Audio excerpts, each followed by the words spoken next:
കിളിമാനൂരുള്ളവർക്ക് അറിയോ ഈ സദ്യാലയം? എനിക്ക് ഫസ്റ്റ് ടൈമാണ് കേട്ടോ. ഞാനിത് ഫസ്റ്റ് ടൈമാണ്. ഇത് കേട്ടിട്ടുണ്ട്, ബട്ട് ഇതാണെന്ന് എനിക്കറിയില്ലായിരുന്നു.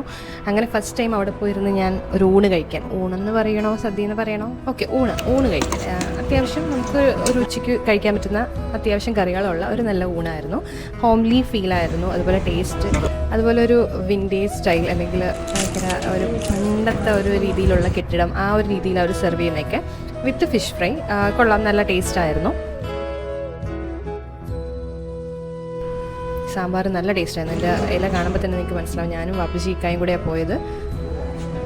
ഇത് വരുന്നത് നമ്മുടെ മഹാദേവേശ്വരത്തിൻ്റെ ഓപ്പോസിറ്റുള്ള സദ്യാലയമാണ്. അതാണ് കൊള്ളായിരുന്നു അല്ലേ ഫുഡ്? Taste homely ടേസ്റ്റായിരുന്നു. 350 രൂപയാണ് നമുക്കായത് അല്ലേ? അപ്പോൾ ഒരു ഊണിന് എത്രയായിരിക്കും? 350 തന്നല്ലേ?